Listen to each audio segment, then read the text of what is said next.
Africa's biggest problem is not neocolonialism. Africa's biggest problem is the kind of leaders we have. Some people will say that it does play a role. Some people say that many of these bad governments that are being brought into power are deliberately sustained by some neocolonialism. A lot of conspiracy theory. Okay. Yes. Would you call it a conspiracy theory? It's conspiracy theory because a lot of it is. Neocolonialism takes different routes, right? It could take political routes, like putting a bad government there. It could take economic routes, like using financial aid as leverage. I agree. It could also take the form of proxy wars. Proxy wars are a form of neocolonialism. Are you saying now that Russia is the one performing neocolonialism on? Both Russia and the Western government are performing neocolonialism on Ukraine. If there is a country that will never escape these allegations of neocolonialism, it's France. Yes, most definitely. They will never escape it. But you attended the University of Lagos. Why do you still have this thing? So I'm like, what's the difference between you and somebody that is a thug on the streets? University of Lagos is the Harvard of Nigeria.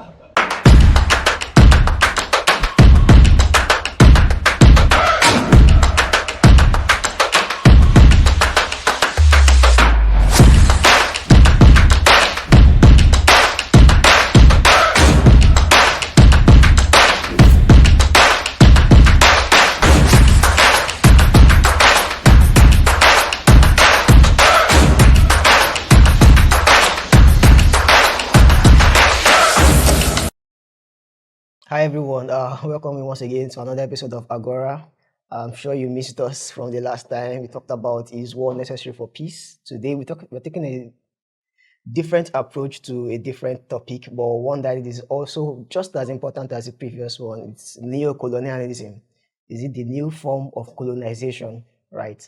And I know some of us may be wondering, like, what exactly is neocolonialism? It sounds like one huge word per se, but yeah, neocolonialism basically is like the indirect control or governance basically of a bigger or stronger nation over smaller or less developed countries. Basically, they're just like exerting their influence over those countries, right? And so we'll be examining that basically in African countries and also some other less developed countries of the world. We'll talk about like the China's Belt and Road Initiative. We'll talk about the IMF, the World Bank, the World Economic Forum. How exactly do they manipulate policies in less developed countries? We'll also talk about BRICS, right, is a term that is starting to gain a lot of traction in social media and in geopolitics generally. Talk about BRIC nations and their attempts to, in some form of way, overcome the Western hegemony or what they would term as Western neocolonization. So yeah, it's an interesting topic. And with me, I have two of the best set of people.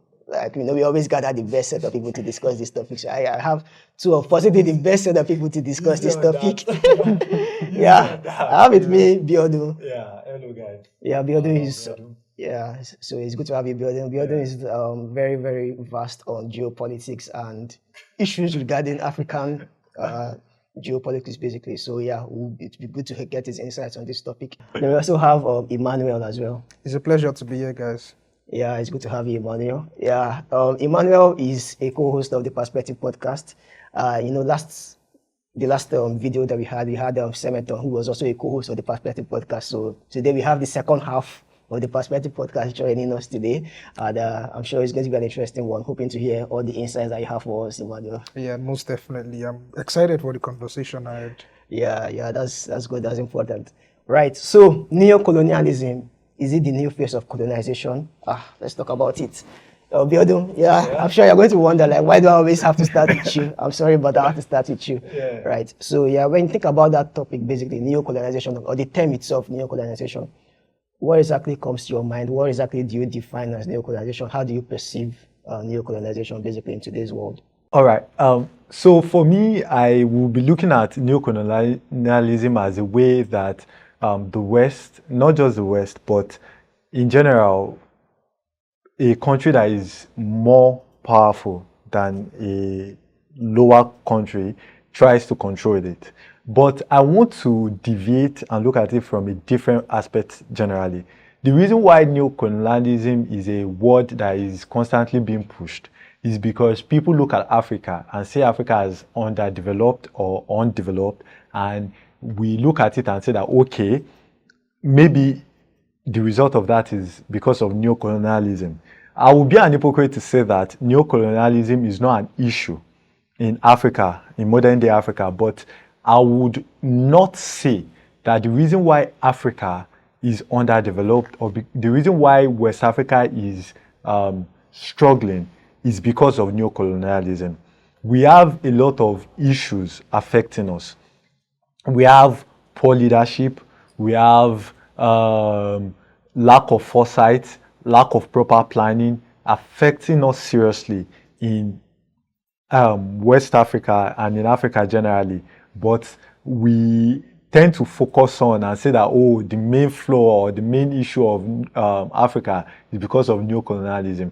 And I know that as we further discuss, we will talk more on how things are and why I'm looking at things from that perspective. Yeah, very important. I don't think most of these issues happen in isolation. Yes, I don't think that they happen in isolation, and I don't want Africans, particularly, especially Africans that are just coming up, to look at Africa as a whole and say that, oh, our problems are solely based because we are being controlled by another element of other countries.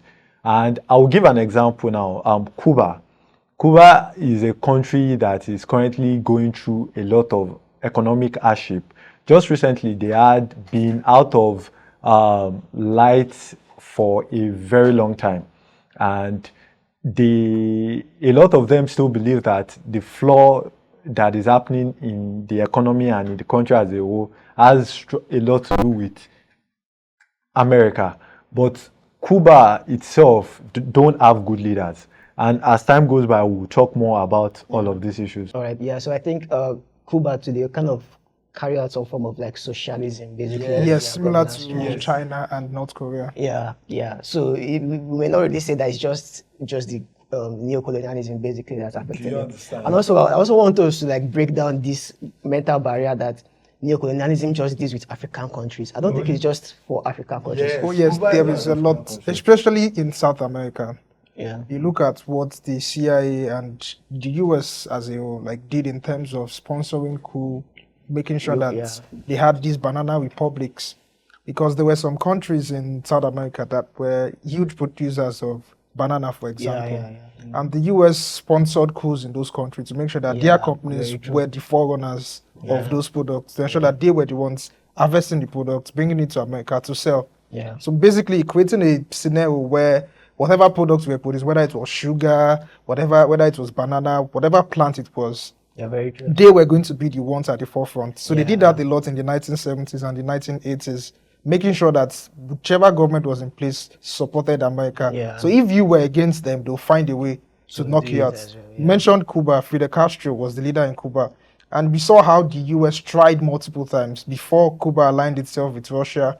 And we had that whole missile crisis of, we're going to launch nuclear missiles and we are going to launch that USSR and America. We saw how that played out at the end of the day. So I think Seton is right that sometimes when we think about neocolonialism, we always think of Africa. We always think of like the black nation. And there's one country that comes to mind when I think about neocolonialism is in Djibouti. I was speaking to Abiodun about it before we started that 5 countries have military bases in Djibouti. The first one, we all know who is the first, the US. That's standard. Standard. So they established a military base in Djibouti in 2002 as a direct response to, September 11, the attack at the World Trade Center. So basically the old idea of the military base was to have a place that was close to the Middle East, because in Djibouti is in the Gulf of Eden. So we all know the Suez Canal. I mean, Houthi rebels did a whole lot like attacking that place. And the US recently used that place as a staging area to attack the Houthi rebels. So they established the military base because of September 11 to have a camp, a base that they could easily launch attacks against terrorists and other state actors. That was in 2002. And the place is called Camp Lemonnier because it was formerly a French base. And then most recently, in 2017, China established their own military base there. And I think Seton mentioned before we started that about China and the BRI. Yes. We'll talk about that. So they established a port. So later on, they established a military base. So it was first a port, and then in the port, they have a military base in that port. And what are the reasons too? They want to counter terrorism. They want to do to evacuate their citizens in case of issues like we saw in Libya. Yeah. Libya is another country we need to talk about when we talk about neocolonialism and how it has affected us. Because I think about most But of let's not expand it. Yeah, let's not expand that. Well, I just remembered because like that was one of the reasons that they gave so that they can easily evacuate their citizens because of what they learned during the Libyan crisis. Because a lot of Chinese people were there. Italy too has a base there. France has a base there. So we have 5 different countries in just one country, and you know what that means. They'll be playing some form of games with each other. Geopolitical. So meaning that like regular Djiboutians are like just pawns in some people's game. So let's stay on that now. Although I wanted to get your initial perspective of what you think about neocolonialism as a topic. Yes. Right. So, but maybe you can give that, then we'll continue with this, the form of neocolonialism in those areas. All right. So I think I agree with Abiodun to a large extent that we tend to focus on outsiders as being the cause of our problems, especially in this part of the world. We currently have a president, that has resulted in a lot of hardship for the country. And people are still talking about what happened in 1960, 1966. Like, sometimes it gets tiring. Like, what are we doing in 2024? So now, a lot of these countries, you mentioned the World Bank, you mentioned IMF, but I think about why they were established in the first instance. Now, for example, the World Bank and IMF were established to help other countries economically that were struggling. And it was established after World War II. Now, Europe was destabilized here. So World Bank was not created in terms of like, which African countries do we need to help? They were created to help majorly European countries that were to get back on their feet. So that they now expanded it to other countries. Now you get a good point that like some of the policies they have tend to affect those countries that they help. For example, you saw the structural adjustment program of Babangida and how that really decimated our economy. So all those things happen. And as I mentioned, in South America, where they were heavily involved in changing governments, even in Africa too. We saw the case of Kwame Nkrumah in Ghana. He had, there was this guy in Congo, I can't remember his name now, one of the founding leaders of their own democracy there. So he was killed as well.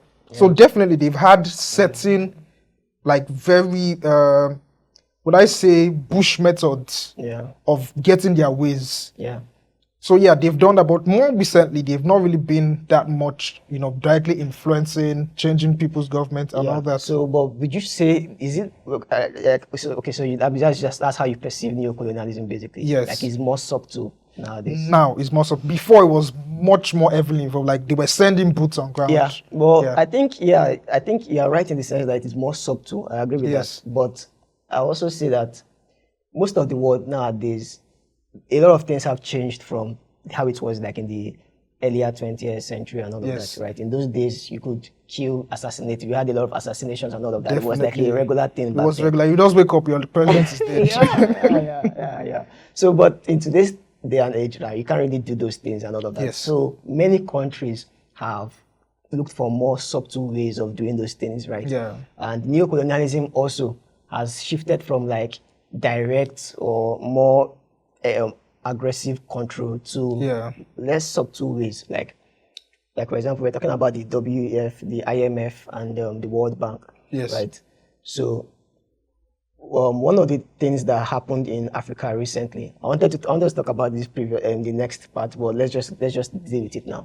Right? So when you talk about the subtle ways that neocolonialism is taking root, for example, now we see the World Bank and IMF in Ghana. I think it was earlier this year, that's 2024, 2023, one of them, right? They wanted to pass a bill regarding, they called it like the Ghana Family Values Bill. So I'm giving like that's my paraphrasing basically, right? So, but the bill basically had some anti-LGBT elements in it. Right? And so the World Bank told the Ghanaian parliament basically not to pass that bill, right? They're passing that bill basically will mean that they may need to reconsider some of the financial aids they've been giving Ghana, maybe via loans and all of that, right? They've also told the president not to sign it. You saw a similar thing with Uganda as well, when they wanted to pass some bills that were anti-LGBT. So basically, the summary is like the Ugandan people, they see it as an attack on their own sovereignty. But the World Bank will come from the position that they are trying to preserve human rights, right? They call it Yes. human rights. So they are trying to preserve human rights, and in doing so, they need to basically use their financial leverage to To nudge determine them some towards policies that the- these countries are doing. So wouldn't you term that as a form of like neocolonialism that is still, it's almost like indirect rule, basically. It's still like direct. I think you're right in that sense. Although my thoughts about the youth thing, apart from my thought about it, because me, I personally feel that the World Bank isn't wrong in principle.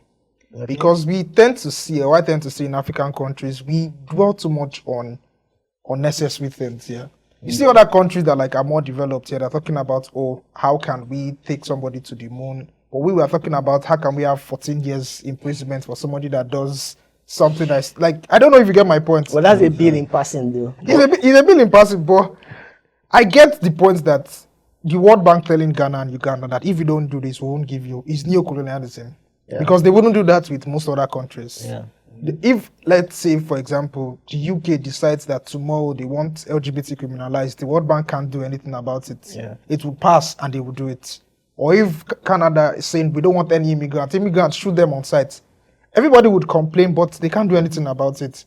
So these all is African countries that are able to like, pull weight, like show muscle, Yeah. and be like, if you don't do this, we'll not give you. So yes, you're right. That's a form of Neocolonialism. So okay, yeah. And particularly, I also want to talk about that in the way that it affected us in Nigeria. Yeah. If you look at when Barack Obama was president. Oh Yeah. yes, good Yes, example. When Barack Obama was president, we needed weapons to fight Boko Haram. Yeah. And Barack Obama stopped the Yeah, it's sale our human rights because record. of human rights record, right? Yeah. I agree that in Nigeria we have very low respect for human rights, and I don't think that we, like the way he said, I don't think that we should focus on things like LGBTQ. Those are not important issues that are facing us right now. Yeah. But still, stopping the sale of weapons Yeah. to Nigeria Yeah. allowed Boko Haram grow. Yeah, exactly. Yes. And it was not just that Barack Obama stopped the sale of weapons to Nigeria. Yeah. He influenced the way the other European countries would have dealt with us Yeah, in terms yeah. of Military weapon exchange. assistance. Yeah, Yes. military assistance. And that allowed and fostered Boko Haram to grow. And then you also think Yes. about it, is it not even counterproductive in the sense that if Boko Haram start taking over large swaths of Nigeria, they don't give a damn about human rights. Do you They are even understand? much worse than Yeah, 100 times worse. Do you know what they would do to this? yeah, they throw them off the community? roof. That's how they deal with it in It's really crazy. strict, Sharia this And thing. if we want to look further, just one more thing to say about the neocolonialism and Barack Obama. If you look at what was done to Libya, I understand that yes, Libya is a country that needs to change its leader. Like, why would you be a leader for that long, Yeah. right? But the way it was done was very wrong.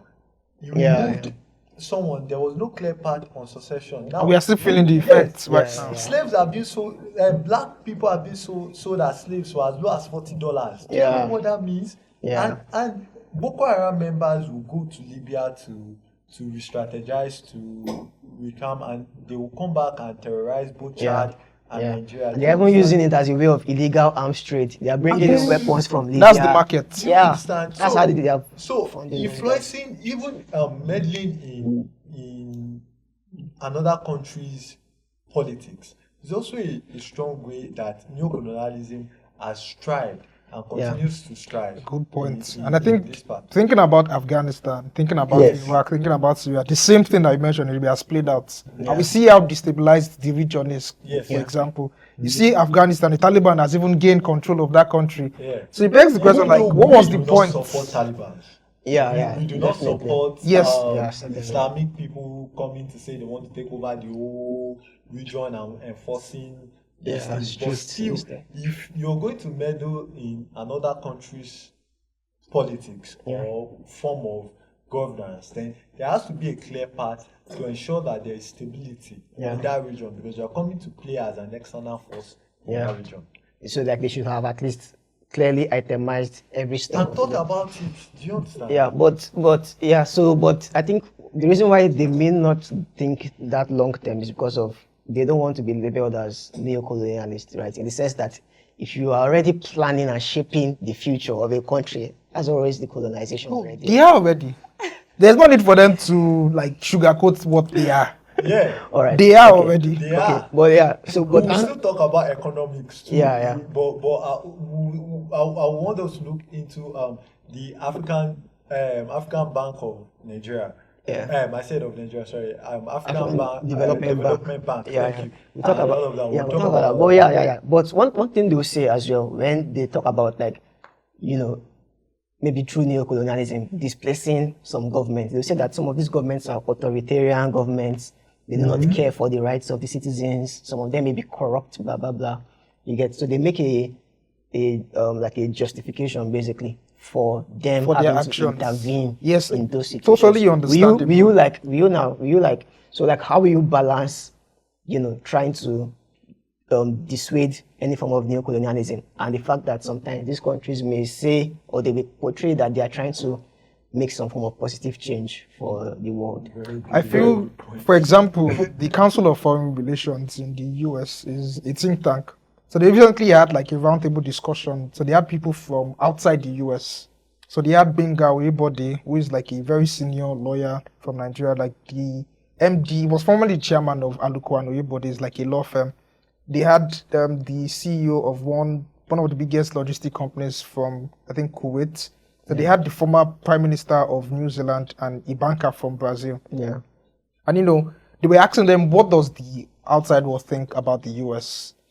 And the overwhelming answer was that most other countries were thinking that the US were retreating from their countries in terms of investment, in terms of supporting infrastructure. You see what China did with the Belt Road Initiative. Yeah. That's what we want in most countries. Yeah. Leave the people to decide their leaders. Leave the people to, you know, if we saw what happened with the Arab Spring and how people in Tunisia, for example, changed their leaders. In Egypt, they did the same thing.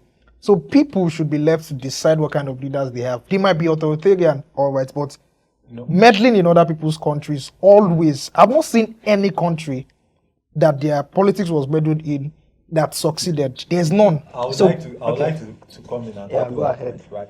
See, you cannot just. There are some leaders that are dangerous. Yes. Please let us not forget that there are some leaders that are dangerous, and we know that they are to go. Gaddafi was a very dangerous leader. Yes, he was. Gaddafi also sponsored some form of terrorism. Yes. Do you understand? Apart from that, there are some other African leaders that are spending years there and don't want to leave. Do you understand? I really believe that those people should leave. People should be able to elect their leaders. Yes. You know, but I don't believe that democracy is the only form of governance that will make most sense. But still, people should be able to vote in their leaders. And coupled with the fact that if people are under severe torture or severe hardship because of leaders' policies and leaders' decisions, but still, there should be a way that these leaders will be called out.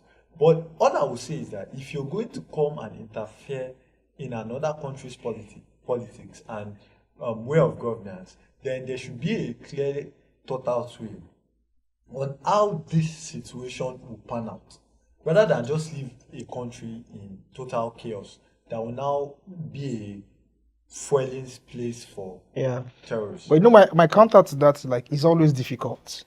Because say, for example, you are an American government, you probably have an ambassador embedded in the country. They do not understand what it is to be, for example, Sudanese. They do not understand what it means to be Egyptian. Yes. So they might have all the best intent and they might say, oh, in the next 5 years, we want to have an election. They are not going to be the ones to conduct the elections. Agreed. They have to have like, oh, the Egyptian election conducting forum. So what if those Egyptian election forum just decide they want to be corrupt? You can't do anything about it. Yeah. So, but what we You might have the good intentions, but you need the locals to actually take it upon themselves. Like we saw the same thing with Hosni Mubarak. Hosni Mubarak was president of Egypt for 32 years. It was the longest before his tenure ended. But who ended it? Egyptians. So what I'm saying is that for every change of government, it should be led by the people. Anytime other governments intervene, it doesn't end well. But when you talk about I think you make a good point. So, but the Egyptians did overthrow Mubarak, right? Yes. But then there was a lot of Western support in Yes. some form of way, especially, it wasn't just Egypt alone, it was an Arab Spring. Yeah, the Arab Spring, Tunisia So, too. yeah, Tunisia, Egypt, so many other countries Yes. in the Arab North world. Africa, Even yeah. Libya eventually happened as well with Gaddafi. Yes. So yeah, but there was Western influence or some form of Western support, if you want to call it that, Yes. that happened in that regard. So would you also term such a thing like a neo-colonialist effort, or would you say it was more like a indigenous-led action that the Western government now supported? Yes. Or do you feel like they instigated it? Now, I do not know the details of how like everything Found out. happened. Yeah. But the part I know was that there were protests, Yeah. massive protests in those countries. It started from Tunisia and then it spread Yeah. into other countries. Yeah. Now, the foreign governments supported those movements because they felt like, oh, the governments were authoritarian, they needed to go. But one thing they didn't do that they did in Libya was they didn't directly like influence it by like sending military Yeah, actions and I attacking think the those reason for- countries. You know that NATO was on ground during Libya takeover. It was I don't think it was a significant. It was significant Was it because significant? the UK, Australia, Germany, But US and if you are Canada. going to examine that Libya situation, okay, Yes. like look at, you talked about Mubarak. When the people protested and there was like a revolution of some sort, Yes. Mubarak stepped down. Yes, he Right, did. He did. Gaddafi wasn't willing to step down. Agreed. Yeah. He perceived the revolution to be Yes. Western sponsored And against he him was also particularly. using chemical And then weapons. he used a lot of high-handed tactics as well against the those Libyan people, people the as well. protesters, yeah. He was in I think it was the eastern part of I think Benghazi. Yes. And then there are some of the supporters that were in the Tripoli. yeah, Tripoli, right? Yeah, the capital. So I think there was a form of like I don't know, maybe like an international There was like conflict a already civil there. war. Something Yeah. like a civil war, exactly. So he felt that they were manipulating those guys against him, Yes. and he didn't want to live on that behalf. He didn't feel like it was the country itself that was doing that. And So in that that's why he's situation, a bad leader. I would say, well, that was why he was wrong in that. He was wrong he's, in that he's a regard. bad leader because he prioritizes his own Yeah, but this thing above. was he prioritizing his own interest? I don't think he was prioritizing his own interest per se. Oh yeah, it was. It was, but it was more It nuanced. was. It was nuanced in the sense that he felt that it was stirred up, like it was instigated. It wasn't like, he didn't feel like it was an organic movement. That He was felt not that the it was first time instigated. they wanted Gaddafi out. Yeah, so but now my question is basically is that in a situation where the people are trying to push for the overthrow of a authoritarian government or a government basically, and the government decides to use high-handed tactics like we saw in Libya, would there be any justification for like a neo-colonialist effort like what we saw in Libya with NATO and the US intervening and all of that? Will you say that would be justified in that regard? For me, Yeah. I think that if there is going to be a neo-colonialist influence in a political space of another country, whatever they are going to do, let there be a well thought out plan.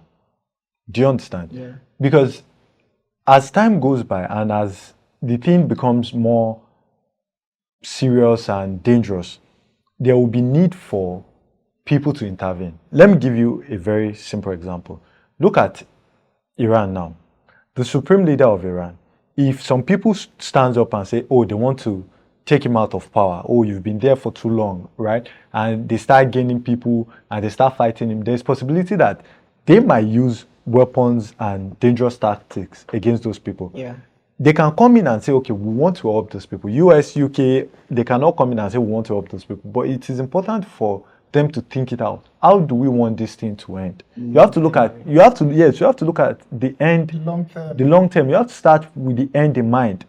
And not just say, okay, let's just come in. Oh, these people have been oppressed. Let's just go in and fight. By the time they go in and fight, then they destroy the entire country, then destabilize the country. Yeah. Then that's another problem. And we'll still talk more about France and how they influence Sometimes it. people even make some allegations that that destabilization is deliberate. It's not just a negligence issue. It's like a deliberate issue. Like they Okay. deliberately want those places to be destabilized. Wow. Right? Look at Saddam Hussein, for example, when he was overthrown in Iraq. Yeah. With how the US were able to, pretty much defeat the Iraqi army, they could have decided that, okay, this is how we want to progress going forward. But there was little to no effort in that regard. They simply just left Iraq as it is. Today, now Iraq is like, there are Iranian proxies in Iraq. There are some US parts that are still occupied by the US, or still have some US military bases. people. There's Kurdistan, militant fighters there. I think And so ISIS sometimes get ground in those places. sometimes they feel like when a country is beginning to get too powerful, there are allegations, basically, right, that they deliberately destabilize those countries, make them failed states, basically. So, I don't think the people in the White House are like foolish that they'll just make a decision. They won't think about the long term. So sometimes I look into those allegations and I'm like, maybe there's actually some form of deliberation. We don't know. We can't see. But at best, they are speculations. Allegations, allegedly. Allegedly. Let's put it there. All right. So let's dive it back to Africa, right? Obviously, we've already said that neocolonialism is not only for African countries, right? It happens all over the world as well. But in Africa, there is one form of neocolonialism that has been endemic. Yes. It has gone on since the Second World War, since they started giving these countries their independence. Independence and freedom. Yeah, and that is France and its former colonies in West Africa, in West and Central Africa, to be honest. And one of the ways this neocolonialism takes shape, basically, is financial neocolonialism, right? So in Western Africa, the French-speaking parts of Western Africa and some French-speaking parts of Central Africa, they use a currency called like CFA franc. Yeah. The name of CFA franc is pretty much is 100. The name basically of the full meaning rather of the CFA franc is pretty much French colony in Africa's franc. Like that's pretty much that's like the name of the currency. French colonies in Africa franc. Yeah, right, and they're still using it till today. They said they want to deviate from we're going to talk about that. We're going to talk about that. So they're still using the colonial currency till today. Yeah. And I started to research on that colonial currency. Like, okay, maybe it's just the name that is bad. Maybe it's just it. But I found out some important things, right? And one of them is that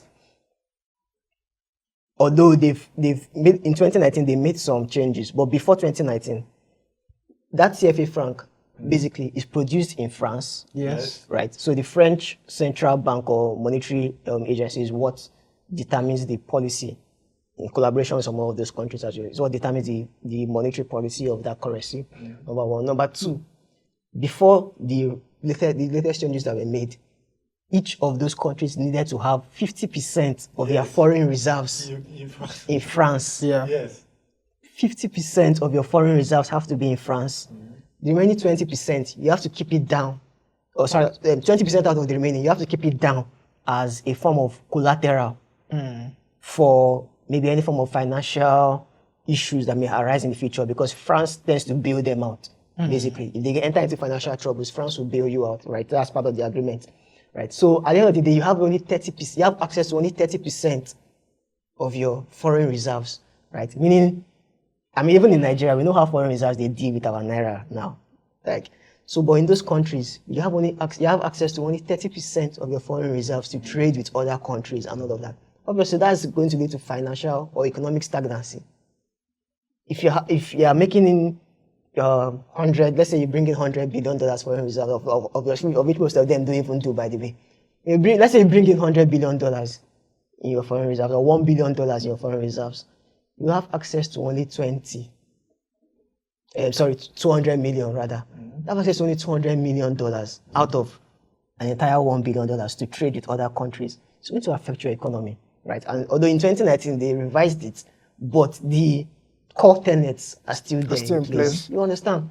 So when you think of, and you think that it would end there, but it didn't only end there. Also in the political aspect as well, there have been allegations that many of those governments or the democratic presidents that were elected were corrupt or too closely aligned with French interests. And that's why, in just the past 2 years, you start seeing that there was a coup in Mali, a coup in Burkina Faso, a coup in Niger as well.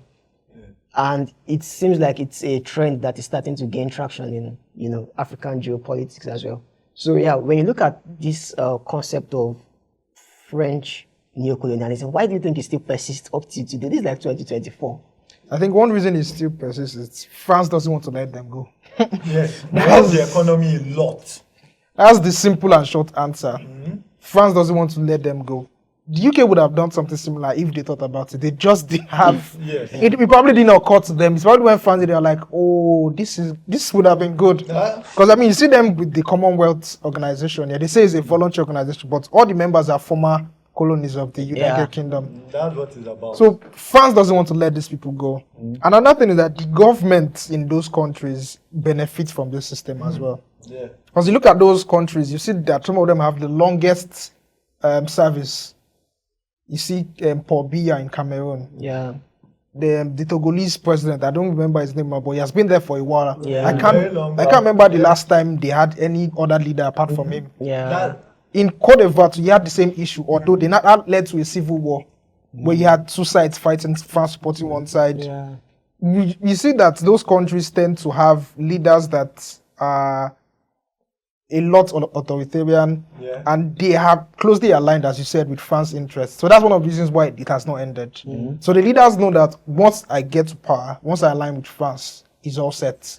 Okay. I don't need to do anything else. And for those countries too, there's the other part that you didn't mention is that the currency is linked to the euro. So the euro is like is edged towards the euro. So and the euro is a very stable currency, meaning that the C franc is very stable. Now, before we used to have lots of West African workers in Nigeria from Togo, from Benin.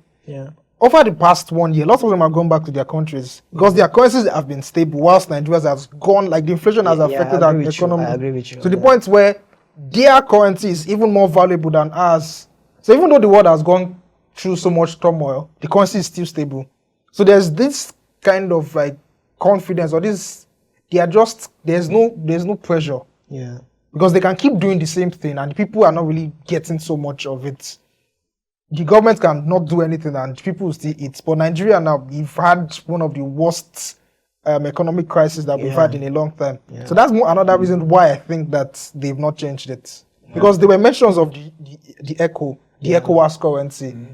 A lot of people speculated that maybe France prevented the ECO from taking off. And I think that even Nigeria wasn't that serious with, because Nigeria is like the largest country in ECOWAS. We are the ones that can really push for that kind of thing to happen. Have over like 45% of the GDP. So if Nigeria doesn't actually actively push it, it's not going to happen. Even though France too, there's talk that France, because obviously France wouldn't want such a currency to come into place because that would totally replace France in West Africa. So I want to say something about this France issue. Yeah. If there is a country that will never escape these allegations of neocolonialism, It's France. it's France. Yes, most definitely. They will never escape it. And they are a very dangerous country because they don't want freedom for these people. They might say that, oh, we did it out of the goodness of our heart to ensure that this money is not being destroyed, because there was a time Nigeria was having issues with our national reserve being depleted, right? Yes. But it's like you're treating them like children that don't have the ability to make their own decisions. Yes. Do you understand? And babies. you look at Africa and look at West Africa generally. That is why during the last election, I see a lot of people writing letters to US saying that, oh, the election conducted in Nigeria was fraudulent, the US should come in and intervene. But if you are sitting in the White House, right, and you look at West Africa as a whole, and you look at which country is even having what resembles a stable democracy, even though the election looks like fraud, but at least it still looks like it is something. At least power is still being exchanged. You see that, oh, okay, I'll pick Nigeria, I'll pick Ghana, then which other ones? You will not, you see, after the election in Nigeria, you say, well done. At least you guys are conducting elections. Do you understand? And when you look at it again, in West Africa, I also want us to deviate from looking at things and saying that, the problem of West Africa, the problem of Africa is neocolonialism, right? Let's look at it in West Africa. How many countries, how many presidents are making major decisions to improve the life of their citizens? Look at West Africa as a whole. West Africa is there. We don't have, apart from the passport that unites us, we don't have a currency. Something like that. Look at Europe. Europe ensured that a currency was available that strengthened the currencies of individual countries. Do you understand? And I can understand that, okay, maybe some parties don't want the progress of West Africa, but look at Africa as a whole. Yeah, do Africans don't want the progress of Africa? Look at Africa. Just look at African Union. How strong is African Union? How powerful is African Union? How is African Union coming together to help other African countries? I don't know if you understand the problem here. And I will give you one other example of neocolonialism and how it is still taking form. I mentioned African Development Bank. Yeah. And you know that in African Development Bank, Nigeria is the highest shareholder there. After Nigeria, guess the country? The US. The US. After the US, we have. I think we have France. Yeah. We have Japan is. We have UK. Yes. Do you understand? A bank that is created to ensure the growth of Africa. The current president of African Development Bank, Femi Adesina, thank you. He wanted to be hoisted out. Yes. Even not for BRI that stood behind him.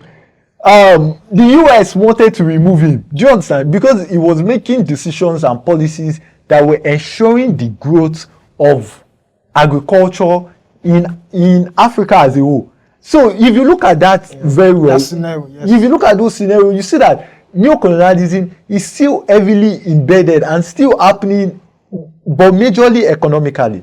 But let me say this last thing, right? Africa's biggest problem, and I stand by this, Africa's biggest problem is not neocolonialism. Africa's biggest problem is the kind of leaders we have, right? Look at South Africa. Is South Africa not a country in Africa? It is. It is a country in Africa, but South Africa is one of the best performing countries in Africa.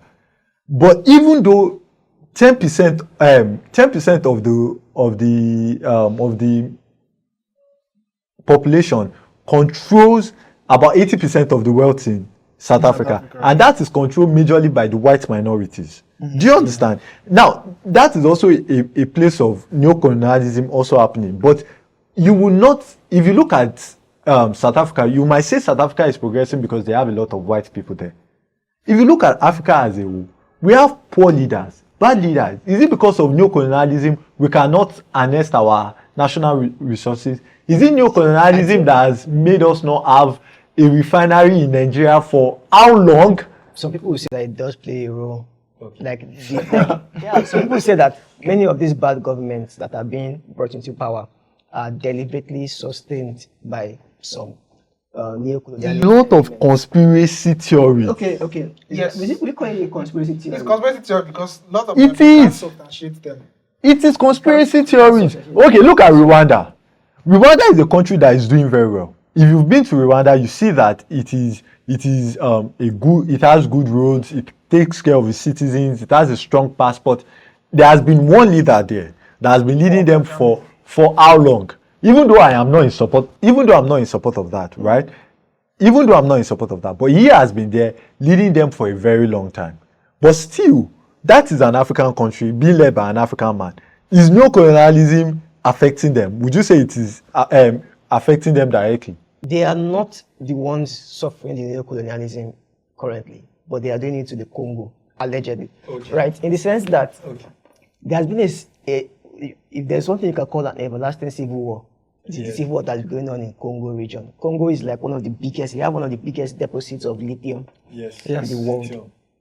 These guys are supposed to be massive. They have mass. If you look at Congo, it's like one of the biggest countries in Africa. God bless Yeah. you. That's another instance of neocolonialism too. Please, Yeah. let's continue. Yeah. So, but there's an everlasting civil war going on, and part of it started with the Rwanda genocide. After many of the Hutus were sent out of the country when the Tutsis won the war, what they did was that, I think the Tutsi government rather that won, or the army that won, wanted to kind of keep those elements at bay, right? So since then, they've been funding this sort of like attack on, allegedly attacks on Congo, basically to destroy those elements, right, and to keep them away from their borders. And then they've been blamed for it for a lot of times. They deny it, but there are a whole lot of evidence is basically that some media agencies have found that show that they are supplying weapons to these rebels, because the rebels have now metamorphosed from just fighting Rwanda to now fighting the Congolese government that was Properly. there. Yeah. M24 So it's like rebels. yeah, exactly. So it's like a endemic civil war that looks like it has But no look end. at Congo. Please, I want to ask you. Look at Congo. If, let's say, yes, there is currently civil war there, but they control one of the most important natural resources that is needed for technological advancement, Yeah. right? We can all agree on that. Yeah. Imagine a country like Ukraine, let me say Ukraine, have access, is the one in that war. Even though Ukraine is still in war, do you know that Ukraine still produce some things and still export? Yeah, it? but they already have They that have illegal. template. Look at No. they have I illegal. wanted to mention Ukraine-Russia one as a form of neocolonialism. My brother, wait, calm down. Let's calm I will down. not even agree with that, but Me, we I- can go See, there. as a form of what? We can go there. Neocolonialism. It is now. How is it a form of It is. neocolonialism? My brother, Please tell me how it is. Okay, so there, Okay. neocolonialism takes different routes, right? It could take political routes, like putting a bad government there. It could take economic routes, like Okay. using financial aid as leverage. I agree. It could also take the form of proxy wars. Okay. Yeah. Proxy wars are a form So of wait, are you neocolonialism. saying now that Russia is trying to, Russia is the one performing neocolonialism on? Both Russia and the Western governments are performing neocolonialism on Ukraine. How? For Please example, explain. Let me the understand. one in I don't want us to digress too much. Let me But mention. I'm let's- supporting Seton's point. Okay, let's For just example, let's make it I will not concise. counter it. Yeah, Let's make it for concise. example, why is Russia attacking Ukraine? Okay. They see Ukraine as a part of their own country. Ukrainians don't see that. Okay. So neocolonialism is just you making sure that everything favors you. Yeah. They are not I'll really speak on that, concerned. but please finish. To give a further buttress to what you're saying, Okay. right? In 2014, Okay. there was a pro-Russian president, Volodymyr, Okay. Yeah. in I think that's the same year they annexed government, Crimea. right? And then he had an option to take either a loan from the EU or to take a loan from Russia. Yeah. The Russian loan was a bigger amount. I think, I'm not sure, but I think 6 billion or something of that nature will confirm it. While the European Union loan was in millions, basically. So the Russian deal looked like a better deal, and he was also pro-Russian, so he was moving towards it. But some people in Western Ukraine, they felt that he was taking them away from. They are like pro-EU. They have pro-EU sentiments, basically. Alright. While the Eastern Ukrainians and some of the Southern Ukrainians too have pro-Russian Russian affiliations. sentiments, You understand?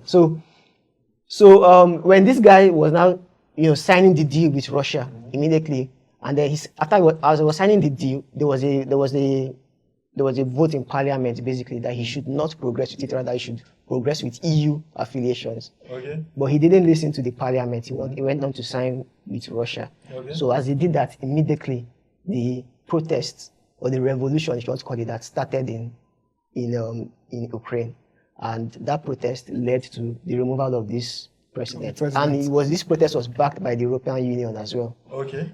indirectly as well, right? They backed it. They removed this government, and it was since then that Russia now started it increased its level of aggression towards Ukraine. Started annexing Crimea in 2014. They annexed Crimea. Okay. Yeah, they started sponsoring separatists in Luhansk and Donbas region, Yeah.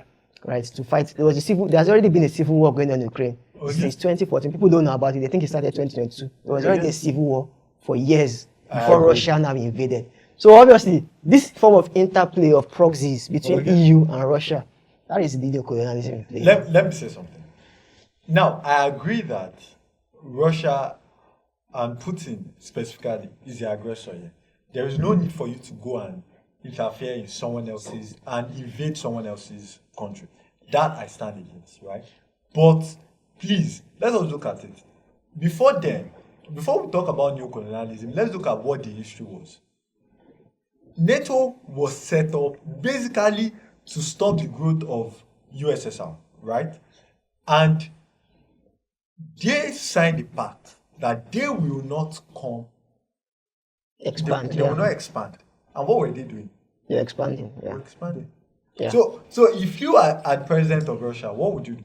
So I agree with you on So that. I don't not understand debating what that. I don't understand is the neocolonialism in play. And please, I would love it if you can explain no, it. no, to no, me. no. Please I think that explain. what we are saying is that, like, on simple terms, that's what it is. It's not when we now start to look at what are the causes. The issue is that you are not recognizing the sovereignty of those countries. So we are looking at it. I'm on not the even, surface I as well, level. I understand the Russian sentiments. Yes. You understand? But I'm saying based on the definition of neocolonialism, we have to first understand the sovereignty of those countries, meaning that they alone have the right to determine the course of.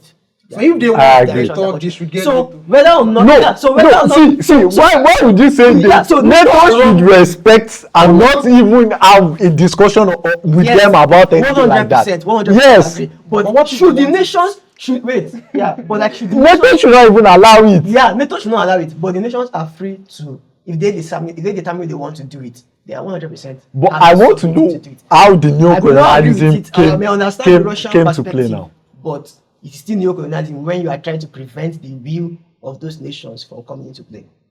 Because now You understand? you say, okay, So- NATO should not expand now. Yeah. You've started the war. You've killed people just because they want.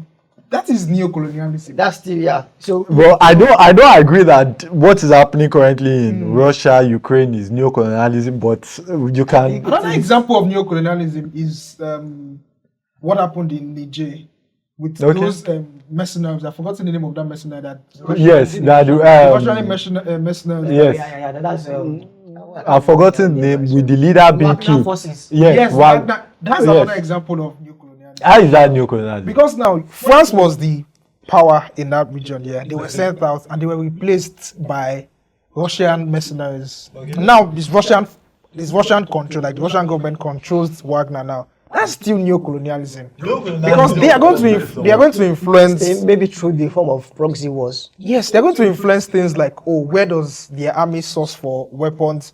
And you look at them also playing a larger role even in the subcontinent of West Africa. Okay. Because they might have other designs and fashions too. Because I feel like we tend to focus neocolonialism on the West Too much, Abi. too much. Yeah. Russia is doing stuff. China too Yes, is doing China- Even China- recently, So, yeah, Bulgaria. yeah. I saw it this morning. Viktor Orban is talking about sending soldiers to charge, to fight terrorists. I'm like, bro, From where to where? from where to where will you be? You know, there was a time, even I would even still argue that yes, even till now, Chad was a breeding space for terrorists. Even there was a time we had to send soldiers there and to fight and this thing. Right. So if we're talking about that, before you go, I know you want to go somewhere else, but I just want to say one thing. I have one question. If you're looking at it that way, would you say Nigeria is also performing neocolonialism? Because if you look at Nigeria in West Africa, people don't understand how powerful Nigeria is in West Africa. That is why we had Buhari as the president of ECOWAS. Immediately Buhari left it, they gave it to Tinubu. That's because Nigeria is very powerful economically, military, and in other aspects you can think about it. Now, Nigeria has a lot of our soldiers going on peacekeeping missions Yeah. across West African countries. Yes. Would you say Nigeria is also performing neocolonialism in those aspects? And coupled with the fact, let me give you a very typical example now. When during the African Development Bank, when there was this war and they were trying to remove additional, right? Yeah. Buhari was on the phone calling all of Nigeria's ally to ensure that he stays there. So what do you think he was bargaining on? Do you understand? And coupled with the fact of the things that they enjoy from Nigeria, they enjoy our oil, when we talk about West Africa, most West African oil that you'll be seeing around will probably be coming from Nigeria, right? Yeah. They enjoy our oil. They enjoy the fact that Nigeria is stable. Our economic stability, if you look at tech foundations and tech growth, most of them grow from Africa. In West Africa, they will go from Nigeria. Yeah. They may be spread across West Africa. Yeah. Now, those are the things. Even electricity. Even electricity. There are some that we generate electricity for. Thank you very much. So would you say Nigeria is also performing neocolonialism? If you look at it from that aspect. My point would be that I feel like neocolonialism, its definition is always performed by stronger countries. Nigeria is strong. If you look at it in West Africa. Now examine like, okay, it's people would always want to flex their muscle. Okay. It's a regular human behavior. All right. You look at like the Roman Empire, the Greek Empire, they wanted to take over the world. Why? Because they could. Yes. Countries will always do things because they can. Okay. It's not left to the other country to say, no, I don't want it. For example, you mentioned Nigerian soldiers. I mean, we had, my uncles fought in those wars, Sudan.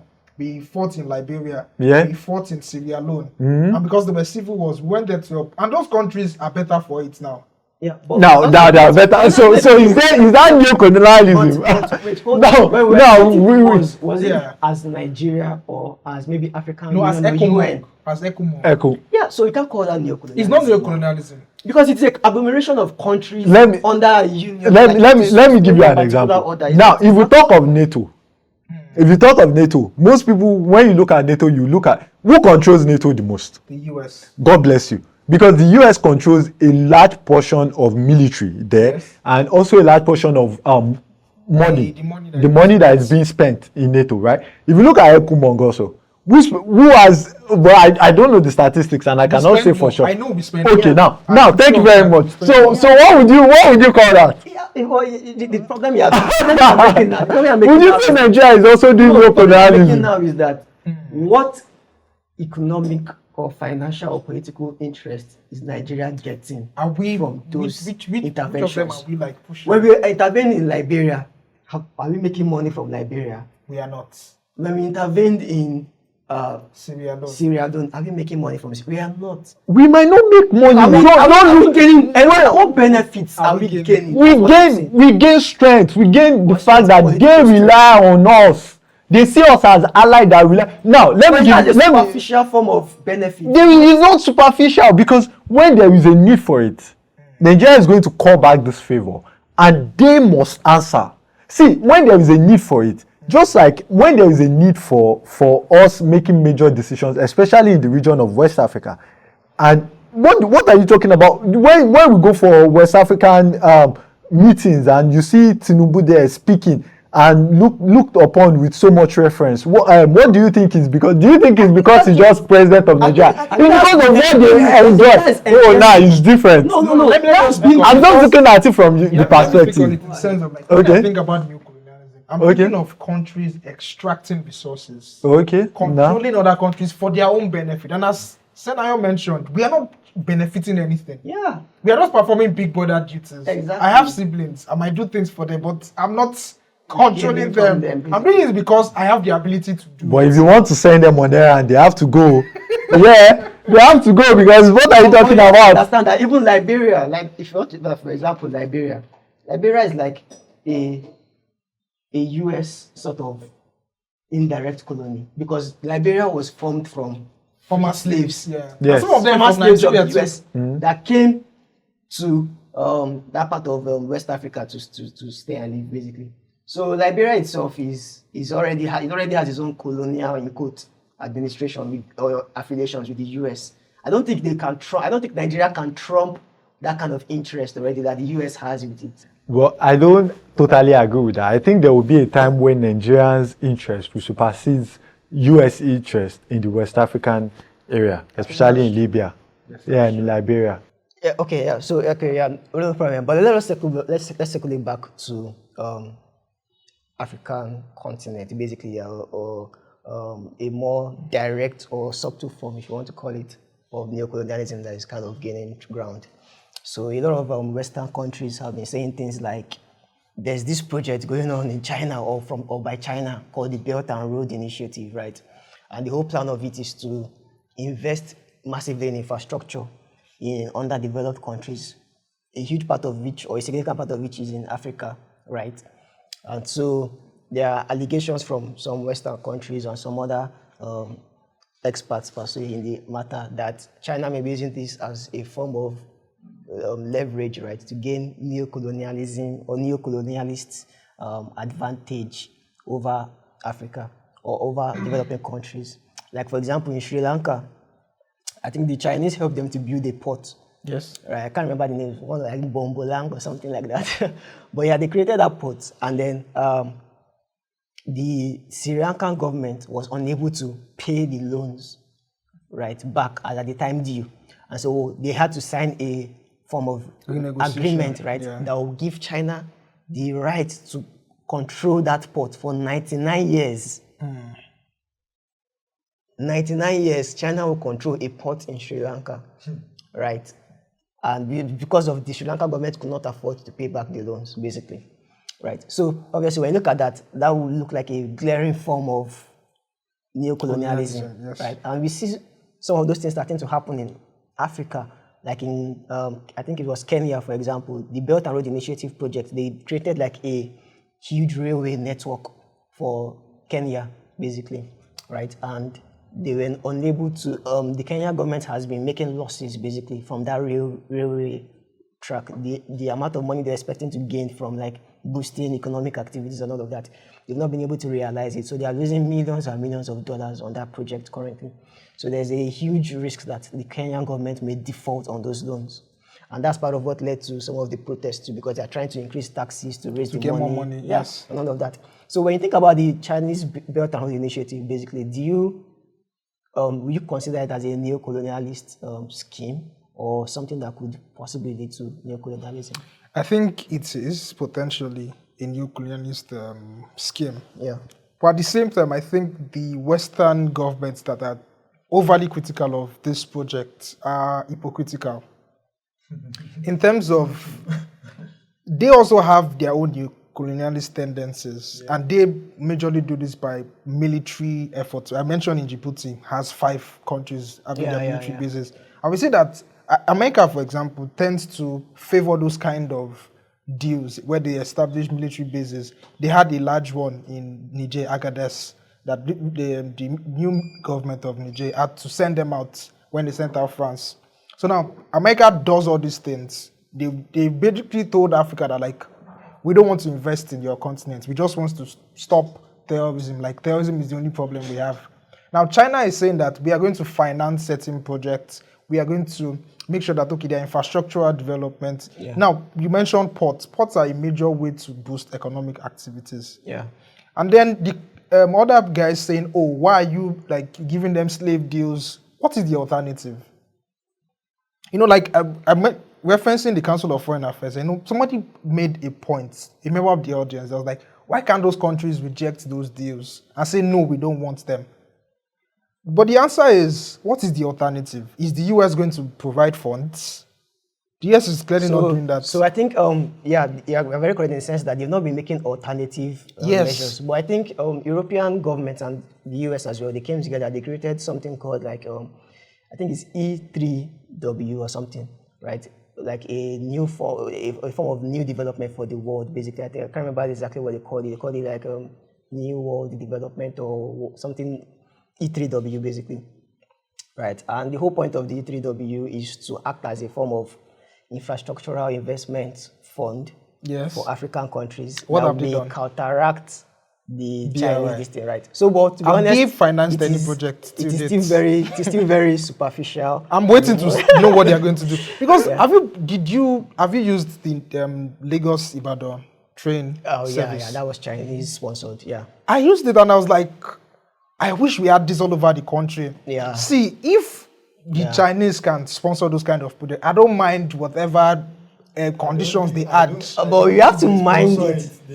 We pay them, you know. It's a loan, yeah. Do you know why it's better? Like World Bank loans here usually, and maybe now World Bank is starting to change. Before, World Bank will give government loans here. They might not tie it to specific projects. So what do you have that in African countries where we don't have strong leadership? The leaders will siphon the money. Yeah. And then pass the buck to the country. That's another. Yeah, But this exactly. BRI project, most of the loans were tied to, we are building Specific this, project. we're building that So dam. the Chinese will now use their own manufacturers or They will use their own agencies, construction agencies. But it's still CCECC. neocolonialism because they use their own people, they pay their own people. But you look at what But is it's the not benefit. colonialism. I won't call it neocolonialism. Okay. You could say it may be some form of, there may be some form of exploitation. Yes. But I don't think it But is. neocolonialism is about exploiting lower countries. No. When you're talking about exploitation, like it's not as if they are trying to push their own interest towards you. Instead, they may be exploiting in terms of monetary gain. Maybe they are getting excessively, right, from you, basically. And I think another thing that the BRI wants to achieve is to, a lot of the times, most of those countries have very strong US relations here. Yeah. So China wanted to show those countries that, we are good partners, partner with us, like increase trade with us. Yeah. We built bridges for you. They are showing those countries that we can be strong partners, the same way you view the US. Yeah. We can also be that kind of partner to you as well. So China, definitely, they are pushing their own interest. So it's left to specific government. That's why I said that every other person would try to push their own interest, but you as a sovereign country, how are you responding to it? Are you making sure that nobody's going to take advantage of you? Like we saw in Sri Lanka. I'm sure the government realized that they couldn't pay back, but they still signed.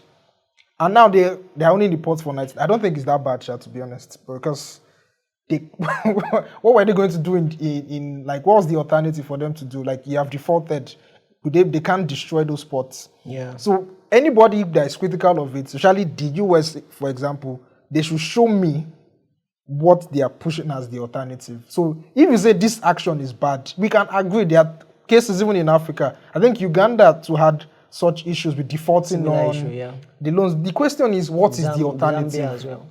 What is the you can't push an alternative. So, but I think the issue majorly that they're making regarding the BRICS project and the BRI project is that yes, they are giving loans to economically volatile countries, yes, which they know most likely than not to not be able to pay those loans, yes, at that rate.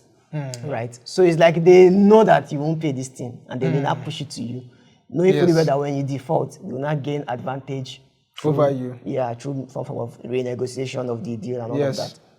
But so I think that's the... On the other hand, is there any difference with what the World Bank and the IMF does sometimes? I think the problem with the World... Or I think the distinction with the World Bank is that the World Bank may give you a loan for a long-term economic development, right? Okay. The problem with the World Bank is that they will always try to attach policy implementations. Like maybe they'll tell you to carry out austerity measures. And that's what we saw happen in Greece. It wrecked the Greece economy and society, basically. We also saw it happen, or we saw some traits of it by the IMF with Kenya when they wanted to carry out the taxation bill, the Kenya taxation bill that made a lot of Gen Zs go out to protest against this government because the IMF were telling them to increase taxes on the people. And people were like, guys, we're already being taxed too much now. But I get the other point, but to be honest here, some of the policies aren't bad in themselves. Yeah. Because you look at what are the ways governments can earn, what are the ways they can earn resources? Yeah. One of the major ways is through taxation. You have to tax people. The only thing that happens in most African countries is that people are not seeing the benefit of their taxes. Because most of the taxes are used to refinance loans, or they are used to settle, service loans basically. Yeah, current debt. So you're not seeing the taxes being used to build infrastructure or take care of the people. They're using it to service previous loans and all of that. So obviously, it leads to that frustration feedback cycle, right? So, but I think the distinction is that in China, or the perception of the Belt Road Initiative is that they are giving loans to economically volatile countries that they know most likely not to not be able to fulfill those obligations. And as a result of that, they'll have to now make some unfavorable deals that may affect their sovereignty. I think my own counter to that is yes, it happens in some cases, but on the whole, that's not the case. Because it's not just African countries. Lots of countries in Asia. I think there is a road in Malaysia, there's Indonesia train. Indonesian train is even a fast speed train. Yeah. So those countries too have benefited from that Belt Road Initiative. Yeah. But nobody talks about, oh, China is taking advantage of them. Yeah. But most of the negative part is always on. And another point I'm making, like, Africa needs infrastructure. Very important, yeah. Very important. We don't have it. We have to find it in some ways. Definitely, like, some of those deals are, totally, like, favorable to the Chinese government. And it seems like the African governments are somewhat undercut. And they are not best served by those deals. But we have to face it that, like, what are the alternatives? Very important. So I like what you said, that some of those deals may be unfavorable to African governments. And so what are the alternatives, right? So I think that's something that a lot of world leaders were thinking about. And then China, including some other countries like Brazil, Russia, India, South Africa, yes, came together and they were like, probably they had a shared animosity for let's Western. knock out the US. Yeah, for Western hegemony, basically. They had a shared animosity for Western hegemony. And then they created, what we call BRICS, basically, right? And since the initial creation of BRICS, we've had so many other countries start to come in. I think Iran has joined BRICS. Yes. Saudi, obviously. Saudi Arabia is still in the works of joining BRICS. Nigeria is also trying to join. Nigeria is not yet trying to join, although Nigeria has become a partner nation, country, right? But we've not officially what applied does that to mean, join. Partner country. Partner nation means you can attend the conferences, just say, hey, I salute you, brother. I'm just joking. But like partner nation is just like you are showing some form of like affiliation with them, but okay. not official. Not like a member. Officially a member, yeah. Okay, you can just attend the conferences, understand what is going on, but nothing too intense. So yeah, BRICS has been set up as a way to counter what they call like Western neocolonization of some countries, right? Mm-hmm. And some of this Western neocolonization is through what we call sanctions, right? So, for example, if you piss off the US or you do things that are not in line with what they will call like democratic practices, they will probably impose sanctions on your country.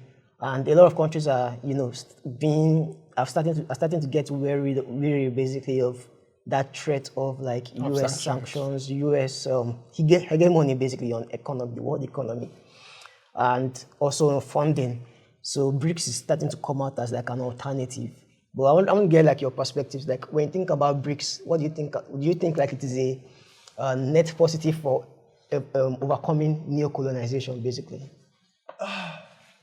If you pose that question that way, it makes it difficult to answer. All right. Because I don't think it's an outlet to escape neocolonialism. But I think that it is a necessary evil. Why? Because just like the way you said, US has kind of weaponized their currencies. And you should not do that to a currency. Now, if you piss off US or do something that annoys US or the Euro, Western generally, they can just say, okay, all your foreign reserve with us, we are going to confiscate it, and we are going to hold it down. We saw that with Iran. With Russia even. Even Russia, do you understand? And that will put the country in a major situation. It might tell you cannot trade using the currency anymore. They'll kick you out of SWIFT.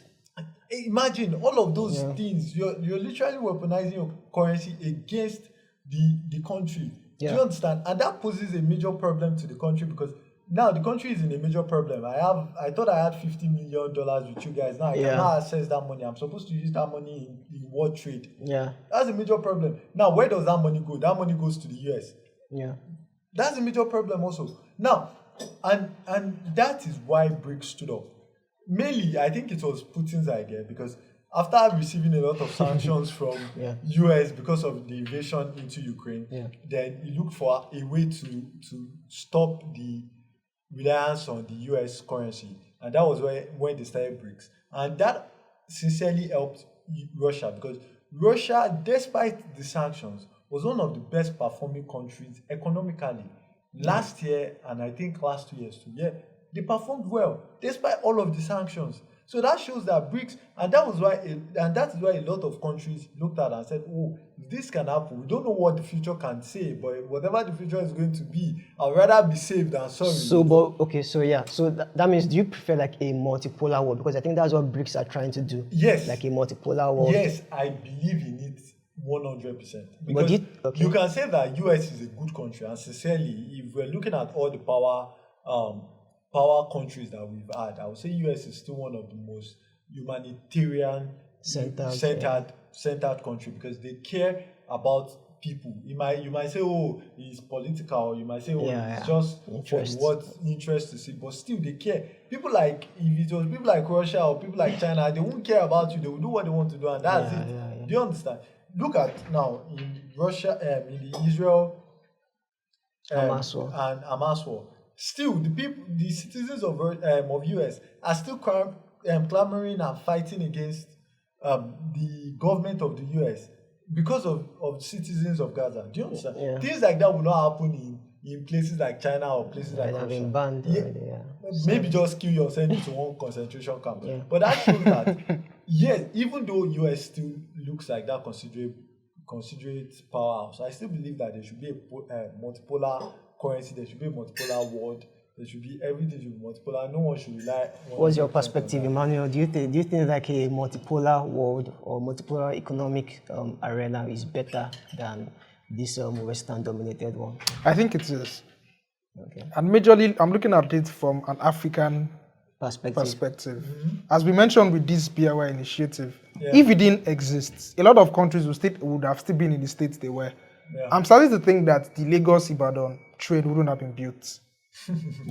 Like that, I'm starting to see that, certain things might not have happened. So like having a multipolar world means that I can meet this other strong power and get some things. For example, we mentioned Obama, like stopping the sales of weapons. If we had like a truly multipolar world, Nigeria could have just turned to Russia and China immediately. It's now that we are starting to patronize other countries. We're looking at China, Pakistan, Russia, India, Russia to purchase weapons. So a multipolar world for Africa means that there are alternatives. We are not just stuck with whatever terms the World Bank or the IMF. You mentioned about policy. So if the IMF says, you must implement this policy, we are like, we don't want it. And then we turn to another country who is willing to do it. So having BRICS, majorly for the economic benefits, is that, we have another organization who is willing to, provide resources, provide support in terms of need. So that's how I see BRICS. I'm not seeing BRICS as like a total replacement for the US here, but just serving as like that alternative to them that countries can look up to and benefit from. Very interesting, very interesting. I think I agree a lot with what you said. Like, it's good to have those alternatives and all of that. I think that's good for the world as a whole, right? We're not so dependent on a particular country. In case of like, I think it was in towards the beginning of World War II, there was a Great Depression in the US, and it affected the entire world economy. Even in 2008 too, the financial crisis. Good point. Because of we're relying too much. Even till now, if the US faced a major depression, it would affect the entire world. So having a BRICS would reduce that impact. Like 2008, that financial crisis affected every other country as well. Financial markets. So, but then also, we don't live like in a vacuum where everything will work well economically and then it's kumbaya, right? There may be cases where you have a multipolar society, you have to look at some of the ideologies basically that these countries may try to propagate, because it's almost impossible for them to have this financial leverage or capacity and not want to somehow push their own interest. Most times you see in history, they always try to push their own decisions or push their own influence or their own interest basically. Right. So when you look at countries like in the BRICS region, China, right, it's a communist country, limited freedom of speech. You see some billionaires like Jack Ma. Some of them just disappear from the scene. You see, I think it was their former foreign minister. I think probably had some altercations with them. What happened to him? Nobody knows where he is today. Maybe they freed him, but as at October 2024, I don't think anybody knows where he is today. Right. So you also go to like a country that recently joined Iran. Iran is like a Islamic extreme fundamentalist, country. Extremist. Like, we saw the protest that happened in Iran where a woman, her scarf was not properly tied, and then the morality police in Iran arrested her and she died in custody, and it led to a huge protest, revolution.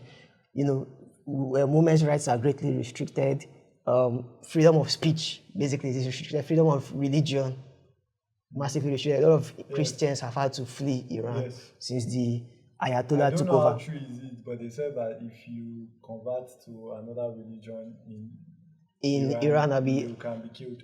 But I think they call some things like honor killing happens in those places. Although I don't know if it is government sanctioned or government are permitted, but I think it does happen. They could kill you based on honor, something like that. But yeah, those incidents, some will say it's isolated incidences, but I think they do happen.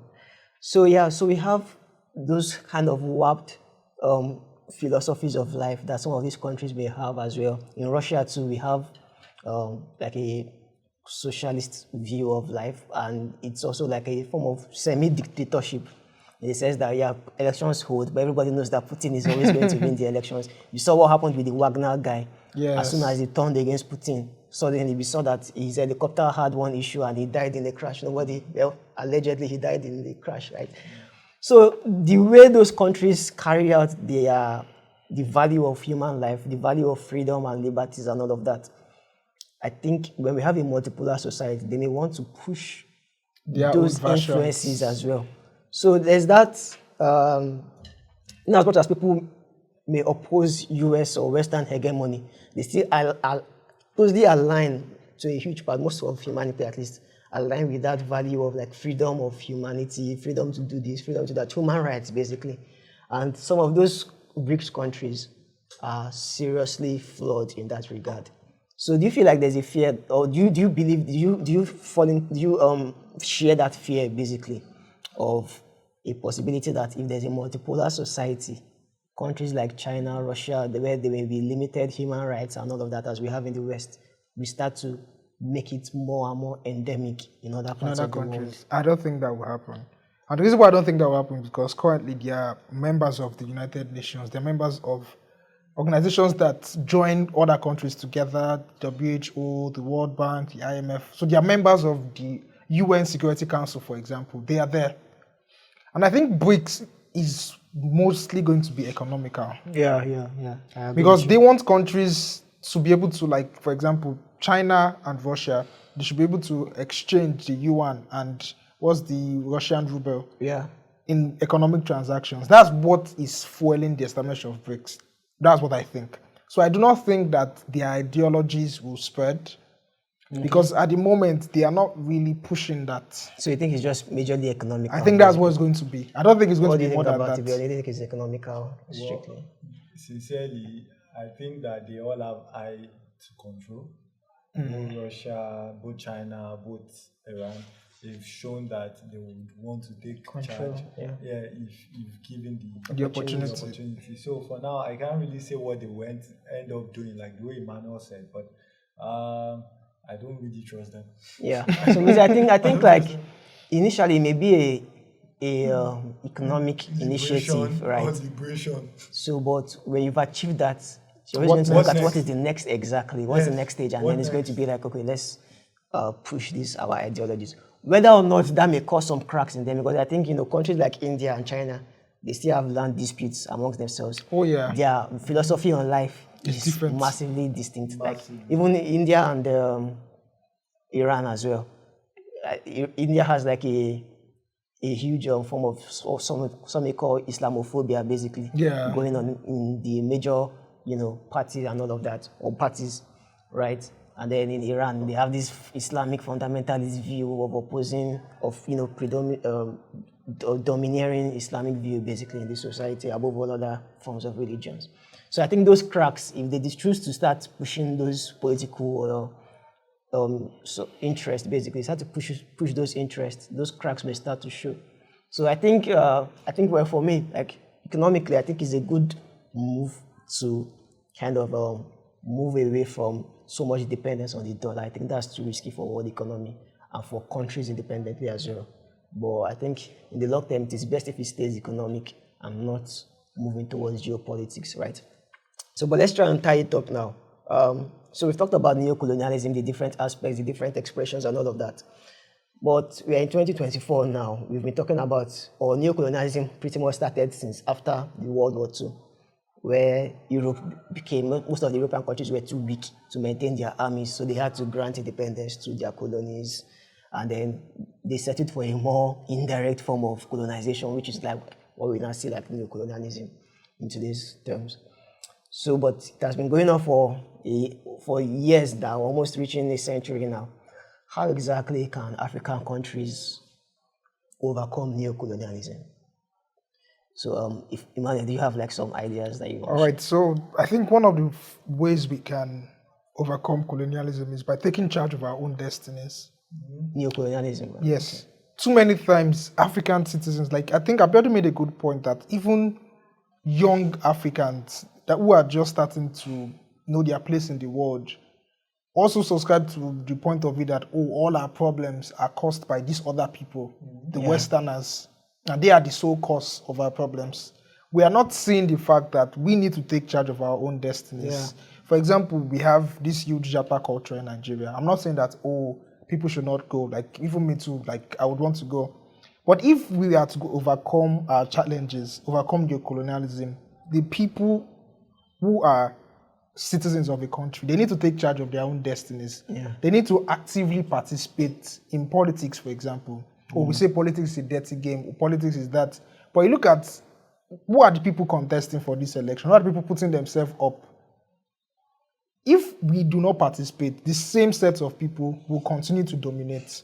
So I feel like one way to overcome neocolonialism is African citizens taking charge of their own destinies and getting to those leadership positions. And you know, there's another part of, especially when I look at most of the Nigerian governments we have, whether it's presidency level, state government, local government, a lot of these people are very educated. Yes. Have the best of education, Harvard, Oxford. They get to those positions and still do nonsense.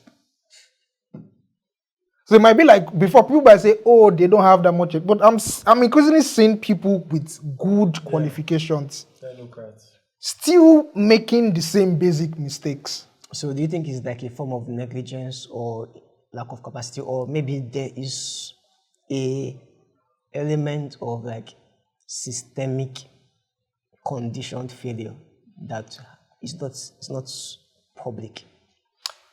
There might be some form of systemic endemic failure, but we still need to. My point is that we need to overcome those problems. Like we need to have the right mindset. So my point is that like it's not just about being educated in the West. Do we have the right mindset to lead people?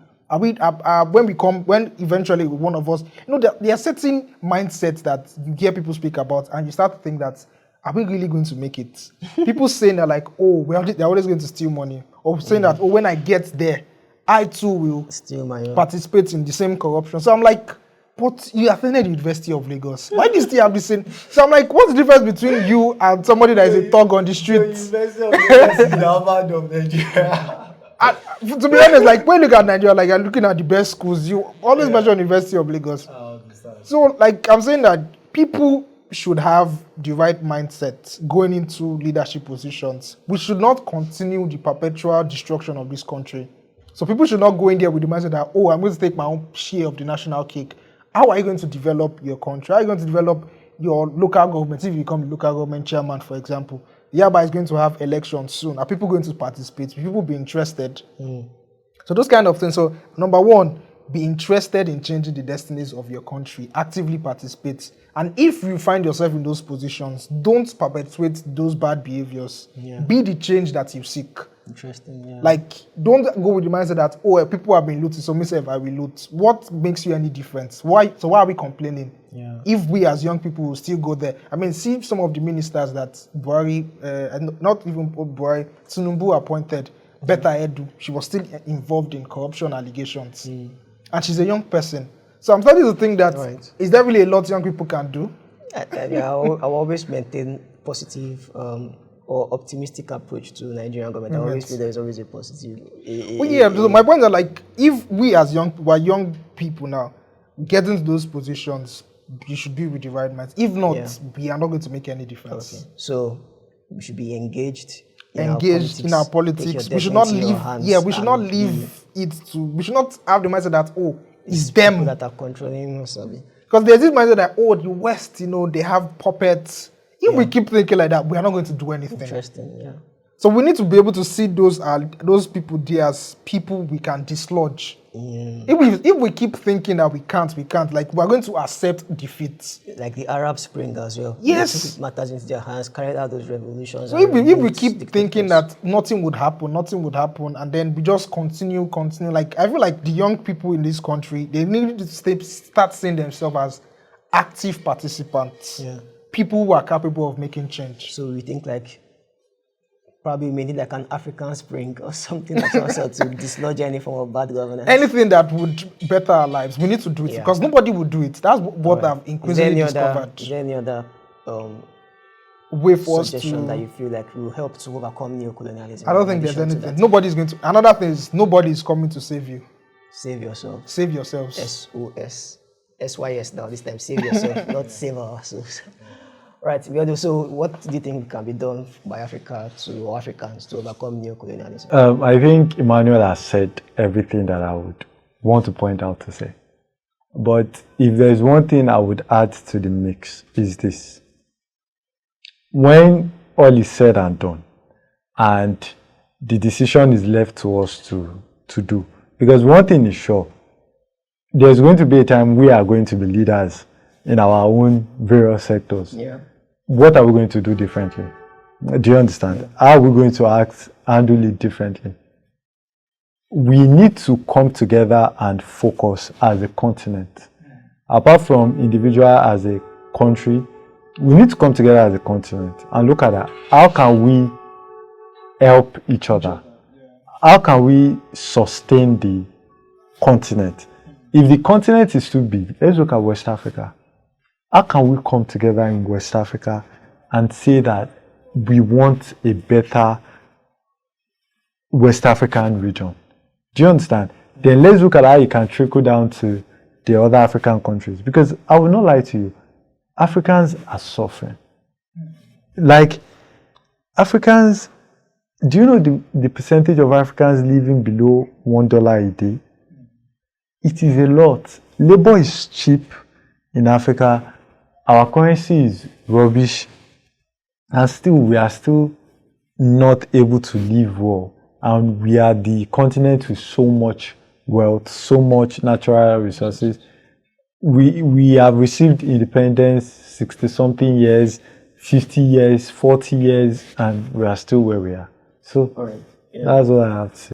Very interesting point. So you talked about like West African countries or African countries, pulling together to find changes or ways of development for each other. Yeah. So I think, there was like a eco currency that we talked about earlier in discussion, but we didn't really talk in depthly about it. Right? Do you like support that kind of policy whereby there's like a eco currency that would be used by all West African countries, right? And I think they wanted to hedge it on Nigerian oil, but I think they later changed it and all of that to some other parameters. But we support like a general West African currency that will help economic stability. Yes, I would. But we need to, when we make policies, especially policies that can affect a whole region, we have to be very intellectual about making those policies.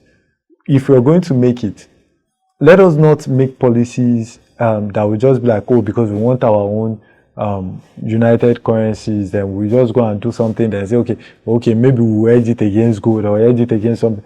Let us think about it. We have enough technocrats in Africa already. Let them sit down, let them think, what do we want to do? How are we going to make this currency keep getting stronger? What are our strengths? Okay, agriculture, what is going to be our predisposition in agriculture? Even Nigeria cannot feed itself. Nigeria is not producing enough to feed its own self. We need to look at each country should look at what are our strengths and how can we make industrialization a major thing to mass produce. There is so much that still needs to be done, but like the way Emmanuel said, no one is coming to save us. We have to save ourselves. That's Interesting. You made a good point with industrialization. Yes. I don't think Africa is going to be great if we don't industrialize. Yes, America started industrialization from the very beginning with the likes of them, Thomas Edison's and the rest. Yes. We need massive industrialization, massive production, the likes of Henry Ford. Massive production. Nigeria is not even producing enough to feed itself.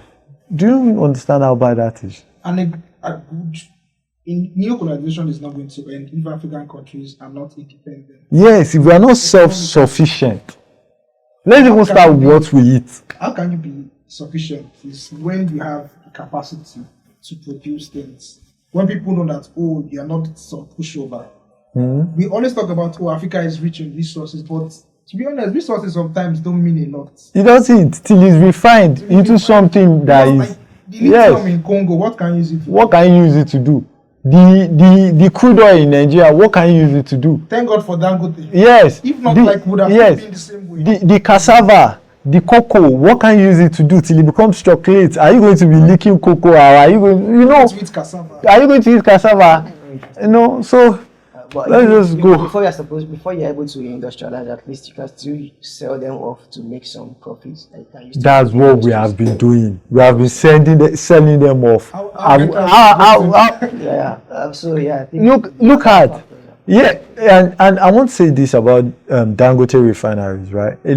Although building that Dangote refineries, a lot of Nigerians don't know, but it costed us so much because we had to make so many. I want us to look at Dangote refineries as a sacrifice that all Nigerians made. It is not just a sacrifice that only Dangote made. It was a sacrifice all Nigerians made. And why do I say that? All Nigerians made that sacrifice because BRI ensured that Forex was available to Dangote at the expense of students outside the country that needed Forex to pay for school fees. He ensured that there was the land was available to him. Everything could have been done seamlessly. Do you understand? And we suffered a lot for it too. But now that it is here, thank God it is here. So let's see what's going to be the result in the next 1 year or so. Hopefully we hope for the best. Always maintaining an optimistic approach to life. Yeah. All right. Yeah. So guys, thank you guys for listening. Remember, we talked about how can African countries overcome neocolonialism. We talked about taking your destiny into your own hands, right? So you have a part to play. Be engaged in your local politics, in your regional politics, in your national politics, and be the change that you want to see as well, wherever you find yourself in those positions, even our political positions. Ensure that you are the change you desire to see. Also, there should be need for more cohesion among African countries, and not just only African countries, but other countries who may be suffering from the heavy hand of neocolonialism. Trying to find some form of way to agglomerate your resources, agglomerate your potentials, right? So that at least at the bare minimum, you may have a better chance, basically, of succeeding in the long run, right? So, but then we would like to hear from you. What other means or forms can African countries or Africans as a whole take to overcome neocolonialism, right? What is your perspective? You can just type it in the comment section below, right? So I would like to hear from you. And then also, if you want to join us on set, the form is attached in the link below. We'd like to also have you on set to join us to discuss issues that you may be passionate about, and hopefully we'll keep on driving humanity forward, right? So thank you guys for joining. Thank you, Emmanuel. Thank you very much for having me. Yeah, thank you, Biodo, for this discussion. I really enjoyed it. It was an exhausting one, but it was totally worth it.